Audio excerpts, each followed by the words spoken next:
और अब वक्त यूके प्राइम का है। उत्तराखंड में कोरोना के मामले रोजाना बढ़ रहे हैं। राज्य में रिकॉर्ड 451 कोरोना के मरीज सामने आए हैं। मुख्य सचिव उत्पल कुमार सिंह का कहना है कि मामले जरूर बढ़े हैं, लेकिन घबराने की जरूरत नहीं। राज्य में पर्याप्त व्यवस्थाएं की गई हैं। आर्थिक गतिविधियों को खोले जाने के साथ ही सरकार को कोरोना के बढ़ते मामलों का आभास था। इस बीच में संख्या में ज़रूर वृद्धि हुई है और ये अप्रत्याशित नहीं है।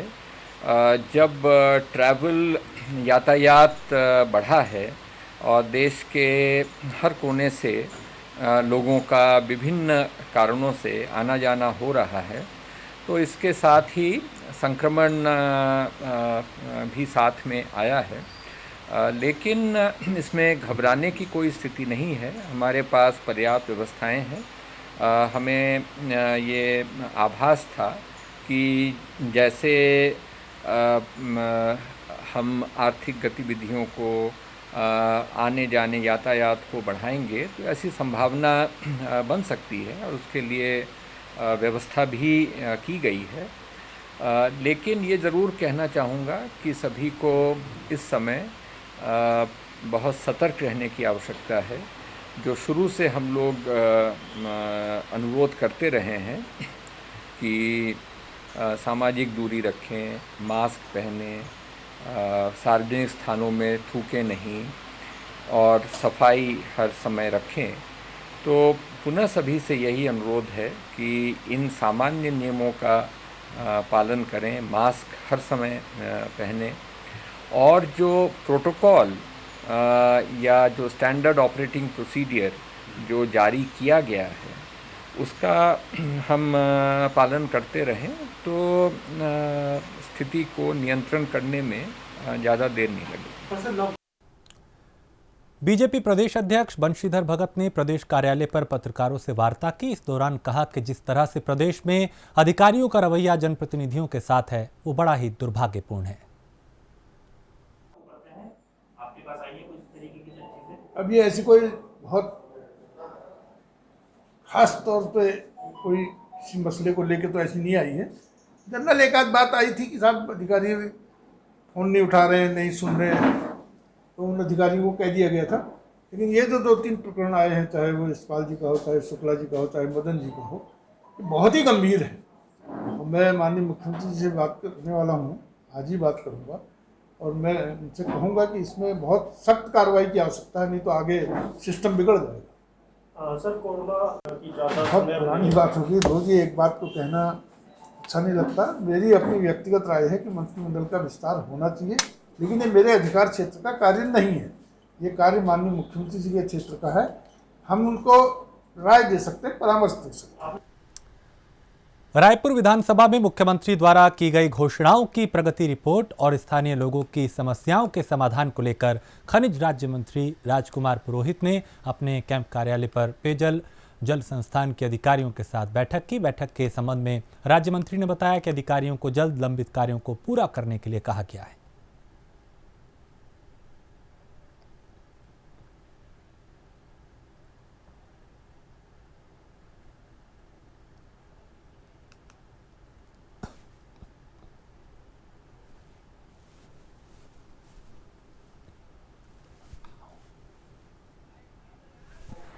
अच्छा पीने का पानी उपलब्ध हो, उस घोषणाओं को शीघ्र पूरा करने के लिए और उसमें आ रही समस्याओं को जानने के लिए आज जल संस्थान से पेयजल निगम के जो अपने अधिकारी थे उनको बुलाया गया कि और क्षेत्र में जो पीने का पानी है वो स्वच्छ पानी विधानसभा के लोगों को उपलब्ध हो, इसी दृष्टिकोण से आज सबको बुलाया गया। कुंभ 2021 को लेकर अखाड़ा परिषद और मुख्यमंत्री त्रिवेंद्र सिंह रावत की देहरादून में बैठक हुई। बैठक में क्या कुछ खास रहा, इस पर हरिद्वार आकर पत्रकारों से अखाड़ा परिषद के अध्यक्ष नरेंद्र गिरी ने चर्चा की। उन्होंने बताया कि 2021 कुंभ जो है वो अपने तय समय पर होगा और अखाड़ों में होने वाले स्थायी प्रकृति की कार्यों के लिए जल्द ही पहली किश्त जारी कर दी जाएगी। बड़ी घटना को हमने वहाँ बताया था माननीय मुख्यमंत्री जी को बैठक में, तो उन्होंने कहा कि मनसा देवी का पहाड़ थोड़ा कच्चा, उसका ट्रीटमेंट किया जाएगा, दीवार खड़ी की जाएगी, सरिया सीमेंट डाल करके पक्का निर्माण चारों तरफ किया जाएगा ताकि आने वाले कुंभ मेले में कोई समस्या न हो। एक प्रमुख बात आई थी कि हरिद्वार का सौंदर्यीकरण और अच्छा निर्माण कार्य हो, तो उसके लिए उन्होंने कहा कि नहीं, मेले के स्वरूप अनुरूप ही काम होगा। और मुझे लगता है कि बहुत जल्दी काम में तेज़ी दिखाई देगी। आप लोग देखेंगे यहाँ काम में तेज़ी लाई जा रही है। तो उत्तराखंड में रोजाना कोरोना के मामले बढ़ रहे हैं, बावजूद इसके स्वास्थ्य विभाग लापरवाही बरत रहा है। हरिद्वार में कोरोना से जुड़े लापरवाही के वीडियो वायरल हो रहे हैं, जिससे स्वास्थ्य विभाग के दावों की पोल खोलकर रख दी।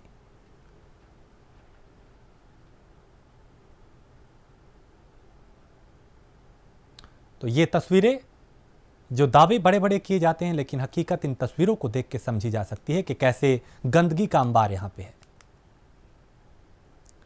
मसूरी में धूमधाम के साथ हरियाली तीज मनाई जा रही है। इस मौके पर मसूरी के गांधी चौक पर सभासद जसवीर कौर के नेतृत्व में हरियाली तीज की धूम देखने को मिली। इस मौके पर महिलाओं ने नाच गाना और मेहंदी लगाकर एक दूसरे को तीज की शुभकामनाएं दी।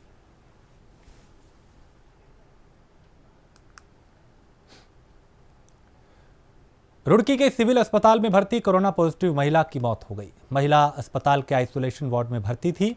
महिला रुड़की के ढंडोरा की रहने वाली थी। महिला को 6 दिन पहले बुखार की शिकायत थी, जिसके बाद उसे अस्पताल में भर्ती कराया गया था।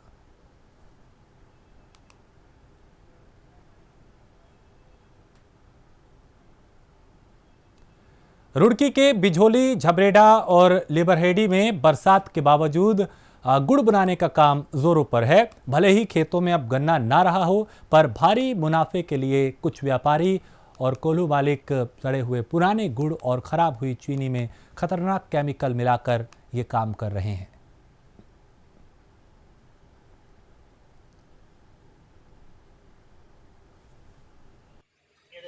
कई आड़ती ले रहे हैं यहाँ।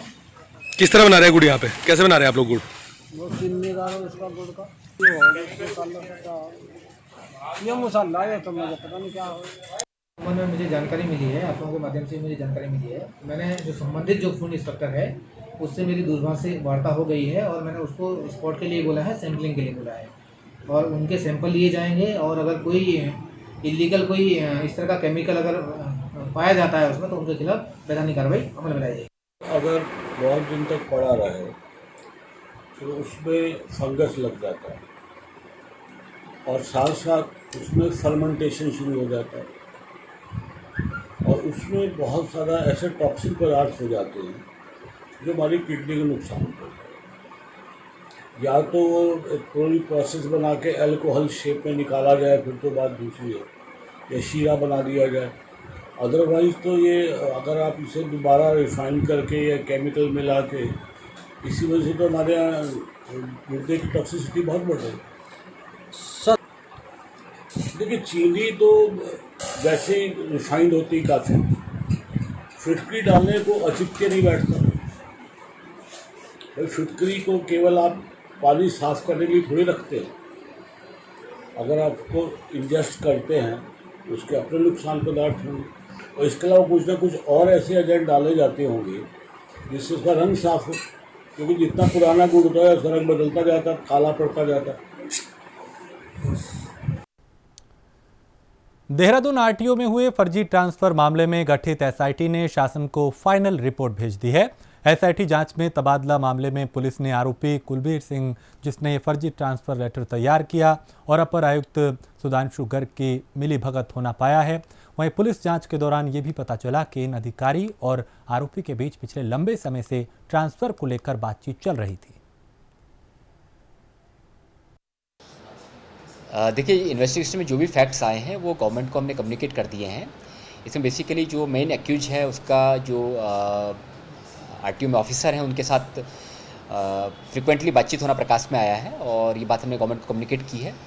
और साथ ही ये बात भी इन्वेस्टिगेशन में आई है कि सबसे पहले जो ये फर्जी कागज़ उसने तैयार किया था, जो आरटीओ डिपार्टमेंट में ऑफिसर हैं मिस्टर सुधांशु गर्ग, उनको फॉरवर्ड किया था और उनकी जानकारी में बात थी कि ये कागज़ जो है कूटरचित है, फर्जी है और जो उनके पार्ट पे होना चाहिए था कि अपने ऑफिसर्स को कम्युनिकेट करते और उसके माध्यम से जो भी इसमें आगे कार्रवाई होनी चाहिए थी वो स्टार्ट हो पाती, वो काम उन्होंने नहीं किया। और ये चीज़ जो है इसके संदर्भ में जो इन्फॉर्मेशन है वो गवर्नमेंट को हमने कम्युनिकेट कर दी है। इस बारे में जो भी डिपार्टमेंटल कार्रवाई अपेक्षित रहेगी वो सरकार इस पर निर्णय ले सकती है और बाकी इन्वेस्टिगेशन में आगे जो भी फैक्ट्स आएंगे फिर कम्युनिकेट करेंगे आपको। मंडल आयुक्त अरविंद सिंह ने नैनीताल के गांधीग्राम ताकुला पहुंचकर गांधी आश्रम में चल रहे जीर्णोद्धार कार्यों का निरीक्षण किया और धीमी गति से चल रहे कार्य पर नाराजगी जाहिर की। इस दौरान कार्य में गति लाने के भी निर्देश उन्होंने दिए। महात्मा गांधी जी की स्मृतियों को जिंदा रखने के लिए एक प्रोजेक्ट स्टेट गवर्नमेंट ने लिया था। अभी एमडी साहब, हम दोनों और पर्यटन से संबंधित अधिकारीगण यहाँ आए हुए हैं इसकी प्रोग्रेस रिव्यू करने के लिए। अभी बिल्डिंग का स्ट्रक्चर का काम आप देख रहे हैं, इसका रेनोवेशन का काम चल रहा है। साइट डेवलपमेंट के काम भी, दीवारबंदी, barricading, gazebo, open amphitheatre, approach road, ये सब बनने हैं। कॉन्ट्रैक्टर के लेबर्स यहाँ पे काम कर रहे हैं, लेकिन हमने काम को थोड़ा आगे बढ़ाएं क्योंकि सितंबर तक हमको ये सारे काम पूरे कर लेने हैं। सौंदर्यीकरण के काम वगैरह भी, कुछ टॉयलेट्स बनने हैं, उसका लोकेशन थोड़ा हमने चेंज करवाया अभी, और सितंबर तक उम्मीद है कुछ ये आदमी बढ़ाएंगे और सामग्री वगैरह, मटेरियल का सप्लाई वगैरह इंश्योर करेंगे तो सितंबर तक इस प्रोजेक्ट को पूरा करना है। लेकिन बरसात के मौसम के चलते ग्रामीण इलाकों में कई प्रकार की समस्याएं पैदा हो जाती हैं।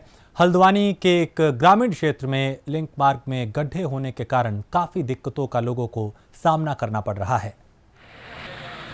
शासन खुद आंखों से देख रहा है, देखते इसमें निकल रहे हैं, विधायक साहब भी निकल रहे हैं, जिला पंचायत सदस्य भी निकल चुके हैं, ग्राम प्रधान जी तो डेली निकलते हैं यहाँ, फिर भी इसमें काम नहीं कराया जाए। हर आदमी को बता चुका हूँ। 10 गाड़ियाँ में चल रही है, 10 गाड़ियाँ चल रही है। 3 लेग केसें हो जाती हैं, बच्चे स्कूल में गिर जा रहे हैं और कहते हैं महिलाएं गिर जाती हैं। काफ़ी परेशान है यहाँ पर हम लोग। ये कम से कम पंचवर्षीय योजना पूरी हो गई है, 5-6 साल से रोड नहीं बनी हुई है। काफ़ी दिक्कतों का सामना हो रहा है। मार्केट में बारिश पानी भर जाता है तो काफ़ी दिक्कतें होती है। 2 मार्ग है, बबोल गुमटी से सागर स्टोन केसर देवरामपुर तक मुख्य मार्ग है। ये कम से बड़ा स्टोन केसर सागर स्टोन केसर सर्विस से जुड़ा हुआ है। काफ़ी वाहन से निकलते हैं। तो द्वारा कोई विशेष काम कुछ नहीं होता है इसमें। मुश्किल से गड्ढों का भरान होता है, खाली बस पत्थर और बजड़े ऊपर से डाल जाते हैं, कुछ टाइम बाद सब धुलाई हो जाती है। और बाजपुर में बीते दिनों खराब राशन लोगों को बांटे जाने और तहसीलदार द्वारा अपनी मर्यादा को भंग करते हुए सत्ताधारी नेता गौरव शर्मा के लिए छाता लेकर खड़े होने से कांग्रेस कार्यकर्ताओं में खासा आक्रोश है, जिसे लेकर आज उन्होंने गुस्सा जाहिर किया। जैसे कि हमारे मजरा प्रभु पे कोरोना संक्रमित पाए गए, उसकी जगह वो मजरा प्रभु सील कर दिया गया, जिसमें परसों तहसीलदार जी द्वारा राशन बांटा गया। राशन में कीड़े निकले। मैं तहसीलदार साहब से पूछना चाहूँगा कि वो राशन आया कहाँ से, जो कीड़े की नौबत आ गई। ये आपदा के टाइम में क्यों नहीं दिया गया ये राशन, और फिर उसके बाद दूसरी बार जो राशन वो दोबारा मंगाया गया, सही राशन बदला गया, वो कहाँ से आया। और तीसरी बात कि तहसीलदार एक भाजपा नेता, जो यहाँ के भाजपा नेता हमारे गौरव शर्मा, उनके ऊपर वो छतरी लगा रहे हैं। तो एक घोर निंदा वाली बात है कि एक तहसील जो परगना मजिस्ट्रेट होता है, वो मजिस्ट्रेट एक आम आदमी, एक भाजपा नेता को छतरी लगा रहा है। कितनी शर्म वाली बात है कि भाजपा सरकार के दबाव में ये प्रशासन दिख रहा है। इस तरह की घटना पहले कभी नहीं हुई, जो आज देखने को मिल रही है कि भाजपा सरकार पे जो सरकारी कर्मचारी है उसका उत्पीड़न हो रहा है और भाजपा के जो कार्यकर्ता उनकी फुल गुंडागर्दी देखने को मिल रही है। तो आपने पुतला किसका फूका? प्रशासन का और गौरव शर्मा का पुतला फूका है। में यही है कि जो राशन दिया गया, जो कीड़ा आए, उसकी जांच की जाए कि ये राशन कहाँ से आया है, किस कंपनी से आया है और इसमें कीड़े क्यों उत्पन्न हुए, उस चीज़ की मांग की गई है। और तहसीलदार साहब को बर्खास्त किया जाए जो ये भाजपा नेताओं की गुंडागर्दी को इस तरह से कर रहे हैं। धन्यवाद। देहरादून के आरटीओ ऑफिस में भीड़ की वजह से अब भी कामकाज धीमी गति से चल रहा है। आरटीओ दिनेश पटोई ने बताया कि यहां कोरोना से पहले हर रोज 1000 से ज़्यादा लोगों के काम निपटाए जाते थे, वहीं अब ये संख्या घटकर 100 तक सीमित रह गई है। चैनल के माध्यम से सभी सम्मानित दून वासियों को कि ये जो ऑफिस है संभवतः ये इतना बड़ा ऑफिस है एक पब्लिक सर्विस को देखते हुए कि यहाँ 1000 से 1200 के लोगों का बीच पर डे सर्विस हम लोग देते हैं। कोविड काल से पहले की बात मैं कर रहा हूँ। और जब 1000-1200 लोगों की हम पर डे सर्विस दे रहे हैं तो उसके लिए यहाँ पे काफ़ी ज़्यादा आवेदकों का आना होता है फिजिकली। और मुझे नहीं लगता कि इससे ज़्यादा कोई पब्लिक सर्विस इस ऑफिस से देहरादून में, या मुझे लगता है कि संपूर्ण राज्य में बहुत गिने चुने ऐसे ऑफिस होंगे जो इतने लोगों को पर डे सर्विस देते हैं। इसलिए कोविड के संक्रमण को रोकने के लिए जब नीति निर्धारण की जाने लगी तो उस वक्त हमारा ऑफिस को भी एक विशेष प्रकार से ध्यान देना की आवश्यकता पड़ने लगी कि हम लोग सर्विस भी देना शुरू करें, थोड़ा बहुत जितना संभव हो सकता है, मैन पावर जितनी हमारी है या जितनी हमें अनुमन्य की गई है। और साथ साथ में हमको ये भी देखना होगा कि संक्रमण ना फैले। दोनों चीज़ के लिए एक बहुत ही अच्छे अधिकारी ने बात कही हमारे विभाग में कि जन सुविधा के साथ साथ जन सुरक्षा को भी ध्यान में रखना है। तो हमने जिला प्रशासन से अनुमोदन के पश्चात 100 लोगों को पर डे अलाउ किया। 5 सर्विस हमने मेन खोली, उसमें 20 व्यक्ति पर सर्विस हमने अलाउ किया तो 100 लोग हो गए। उसके पश्चात फिर हमने सोचा कि पिछला पेंडेंसी है उस पेंडेंसी को भी पूरा किया जाए, तो पक्के लाइसेंस के लिए हमने 40 लोगों को ITTR झाझरा में अलाउ किया। अब आप देखिए जहाँ 1000 लोग पर डे अलाउ हो रहे हैं, काम कर रहे थे हम लोग, आज हम 150 या ज़्यादा 150 लोगों का काम कर रहे हैं। और उसके पश्चात भी हम लोगों के ऑफिस में बाहर गेट में सुबह अनावश्यक लोग भीड़ लगा देते हैं। कोरोना की वजह से नेपाल उत्तराखंड सीमा सील है, लेकिन ज़रूरी कामकाज को लेकर सीमा खोली जाती है।